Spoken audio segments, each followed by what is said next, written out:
सावन का महीना आते ही शिव भक्तों में एक अलग ही ऊर्जा देखने को मिलती है। हर गली, हर मंदिर, हर हर महादेव के जयकारों से गूंज उठती है। लेकिन क्या आपने कभी सोचा है आखिर क्यों सावन का महीना भगवान शिव को सबसे प्रिय माना जाता है? क्यों इस महीने में शिव की विशेष पूजा की जाती है और क्या है इसके पीछे का आध्यात्मिक, पौराणिक और वैज्ञानिक रहस्य? सावन का आरंभ। सावन यानी श्रावण मास हिंदू पंचांग के अनुसार ये वर्षा ऋतु का महीना होता है जो आमतौर पर जुलाई और अगस्त के बीच आता है। इस महीने की शुरुआत ही श्रद्धा, भक्ति और शिव की साधना से होती है। कहते हैं इस महीने में वातावरण सबसे पवित्र होता है और यह समय साधना के लिए अत्यंत अनुकूल माना जाता है।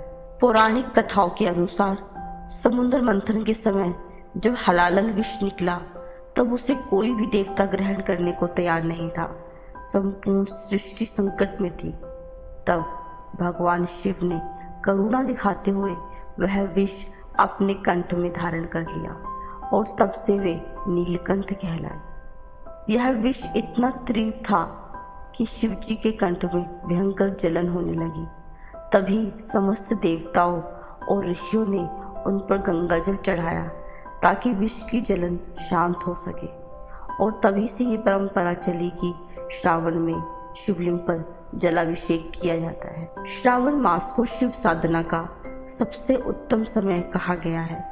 इस महीने हर सोमवार को श्रावण सोमवारी व्रत रखा जाता है। कहते हैं जो सच्चे मन से इस महीने में व्रत रखकर बेलपत्र, जल, दूध से शिवजी जी की पूजा करते हैं उनकी सभी मनोकामनाएं पूर्ण होती हैं। युवतियां अच्छा वर पाने के लिए और विवाहित महिलाएं अपने पति की लंबी उम्र के लिए ये व्रत करती है। सावन में शिव और शक्ति की अद्भुत कथा।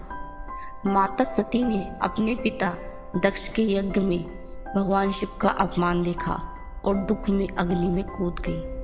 शिव ने सती के वियोग में सृष्टि से विमुख हो ध्यान में लीन हो गए। सती ने अगले जन्म में पार्वती के रूप में जन्म लिया और शिव को फिर से पति के रूप में पाने के लिए सावन के महीने में कठोर तपस्या की। बरसात, ठंड, भूख सब सहन करके माता ने वर्षों तक शिव का ध्यान किया। भगवान शिव ने उनकी परीक्षा ली और जब माता पार्वती का प्रेम और तप अटूट पाया तब प्रकट होकर उन्हें स्वीकार किया।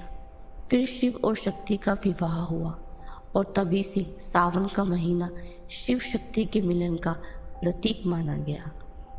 यह वो समय था जब शक्ति और शिव दोनों एक हुए और यही मिलन संपूर्ण सृष्टि के संतुलन का कारण बना। कांवड़ यात्रा का महत्व। सावन में ही लाखों श्रद्धालु गंगा से जल लाकर कांवड़ में भरकर शिव मंदिरों में जलाभिषेक करने जाते हैं।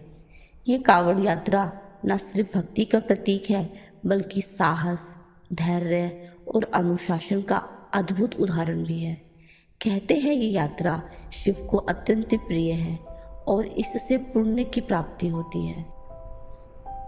सावन का मौसम और आध्यात्मिक ऊर्जा। वर्षा ऋतु में जब प्रकृति निखरती है तब वातावरण में सकारात्मक ऊर्जा भी प्रबल होती है। शिव जी को प्रकृति का देवता कहा जाता है।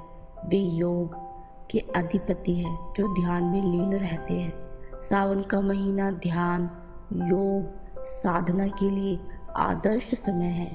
यही कारण है कि इस महीने में शिव साधना का विशेष। तो मित्रों, सावन सिर्फ एक महीना नहीं है, ये एक अवसर है अपने भीतर शिव को जागृत करने का, हृदय में शिव को लाने का, प्रकृति से जुड़ने का और भक्ति में लीन होकर मन, वचन, क्रम से शुद्ध होने का। तो आइए इस सावन हम भी अपने जीवन में शिव के आदर्शों को उतारें, संयम, साहस, समर्पण के साथ। बोलिए हर हर महादेव। अगर आप जीवन में किसी परिवर्तन की कामना रखते हैं, अगर आप पुराने कर्मों से मुक्ति पाना चाहते हैं, अगर आप अपने अंदर के डर, दुख और भ्रम से बाहर निकलना चाहते हैं तो ये सावन आपके लिए एक अवसर है। हर दिन कुछ मिनट शिव का नाम लीजिए, कुछ संकल्प लीजिए और अपने जीवन को शिवमय बनाइए। हर हर महादेव। और अगर आपको यह वीडियो पसंद आया है तो इसे लाइक करें, शेयर करें, हमारे चैनल को सब्सक्राइब करें। हमें कमेंट्स में ज़रूर बताएं आप सावन में क्या खास करते हैं। फिर मिलेंगे अगली वीडियो में। जय भोलेनाथ।